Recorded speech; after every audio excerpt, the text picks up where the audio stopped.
Welcome back to my channel Mrinal रेसिपीजमध्ये तुमच्या सगळ्यांचं स्वागत आहे। आज आपण बनवणार आहोत स्मॅश पोटॅटो फ्राय। त्यासाठी सगळ्यात आधी इथे आपण घेतलेले आहेत बॉइल्ड पोटॅटोज। बॉइल्ड पोटॅटोजला आपण 4 स्लाइसेसमध्ये कट करून घेणार आहे। जसं इथे मी कट करून घेतलेत तसेच तुम्हाला सेम प्रकारे कट करून घ्यायचे आहेत। कट करून झाल्यानंतर आपण त्याला हाताने स्मॅश करणार आहे। जर आपण त्याला स्मॅशरने स्मॅश केलं तर त्याचे खूप वेगवेगळे पीसेस होतात आणि खूप जास्त पीसेस होऊ शकतात। त्यासाठी आपण त्याला जास्त स्मॅश न करण्यासाठी हाताने थोडंसं स्मॅश करायचं आहे। जसं इथे स्मॅश करून घेतलेलं आहे मी तसं सेम स्मॅश करून घ्यायचं आहे। आणि आपले बाकीचे जे 2 बटाटे राहिलेत त्यांना पण सेम शेपमध्ये कट करून त्याला नंतर आपण स्मॅश करून घेणार आहोत हाताने। त्यानंतर एका साईडला आपण पॅन गरम करायला ठेवणार आहे। पॅन थोडंसं गरम झाल्यानंतर आपण त्याच्यावरती आपले बटाटे जे आपण स्लाइस केलेले होते ते ठेवून देणार आहे। त्याच्यावरती एक एक पीस आपण त्याच्यावरती ॲड करून टाकायचे आहेत। त्यानंतर आपण साईडून लागेल तेवढं तेल फक्त त्याला लावायचं आहे। जास्त तेल आपण ॲड नाही करणार आहे। तुम्ही पाहिजे तर शॅलो फ्राय सुद्धा करू शकता किंवा डीप फ्राय सुद्धा करू शकतात। डीप फ्राय केल्यानंतर ते क्रंची होतील। ह्याच्यामध्ये एवढा क्रंचीनेस येत नाही, ते नॉर्मली थोडेफार क्रंची होतात। पण जर तुम्ही डीप फ्राय कराल तर ते जास्त क्रंची होतील।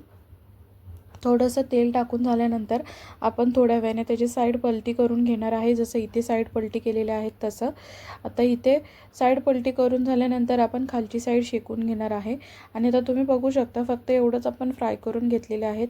आणि आता आपले बटाटे जे आहेत ते आपण साईडला काढून घेणार आहे। बटाटे फ्राय झाल्यानंतर दुसऱ्या साईडला आपण लगेच एका साईडला गार्लिक आहेत ते चॉप करून घ्यायचे आहेत एकदम बारीक बारीक पीसेसमध्ये, किंवा तुम्ही अद्रक लसूणची पेस्टसुद्धा यूज करू शकता। इथे एक पळी तेल मी यूज केलेलं आहे। त्यानंतर इथे मी चॉप केलेले आपले जे गार्लिक आहेत ते आपण ॲड केलेले आहेत। जसं मी तुम्हाला बोलले तुम्ही अद्रक लसूणची पेस्टसुद्धा टाकू शकता किंवा फक्त गार्लिकसुद्धा टाकू शकता। त्यानंतर आपण ह्याच्यामध्ये सॉसेस ॲड करून घेणार आहे। सगळ्यात पहिलं सोया सॉस ॲड केलेला आहे। ती क्लिप माझ्याकडून डिलीट झाली आहे त्यामुळे तिथे मी टाकलेली नाही आहे, पण चिली सॉस टाकायच्या आधी मी सोया सॉस टाकलेला। त्यानंतर मी चिली सॉस ॲड केलेला आहे। त्यानंतर इथे मी ॲड केलेला आहे sweet and spicy sauce. Sweet and spicy sauce आपण थोडासाच टाकणार आहे कारण की त्याच्यामुळे थोडा स्वीटनेस जास्त येतो। मग चवीनुसार मीठ ॲड केलेलं आहे आणि मी त्याच्यामध्ये लेमन ज्यूस ॲड केलेला आहे। लेमन ज्यूसच्या ऐवजी तुम्ही व्हिनेगरसुद्धा यूज करू शकता। थोडीशी ब्लॅक पेपर पावडर ॲड करायची आहे। मिक्स करून घेणार आहे आपण पाणी ॲड करून थोडंसं। त्यानंतर आपण कॉर्नफ्लॉवरची स्लरी बनवून ठेवणार आहे। ती स्लरी आपण ह्याच्यामध्ये ॲड करून घेणार आहे जेणेकरून आपली ग्रेव्ही थोडी ठीक होईल।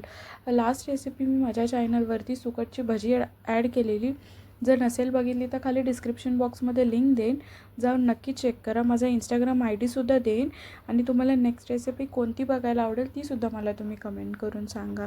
इथे जी आपली ग्रेव्ही आहे ती ऑलमोस्ट रेडी झालेली आहे। तुम्ही बघू शकता की ती किती थिक ग्रेव्ही झालेली आहे। त्यामध्ये आपले बटाटे जे आहेत आपण बॉईल केलेले पोटॅटोज जे आहेत ते आपण ह्याच्यामध्ये मिक्स करून घेणार आहे। आणि जास्त मिक्स करून घ्यायचं नाही आहे कारण आपले बटाटे तुटूसुद्धा शकतात, कारण फक्त आपण त्याला बॉईल केलेलं आहे आणि डीप फ्राय नाही केलं त्यासाठी। Thank you so much for watching.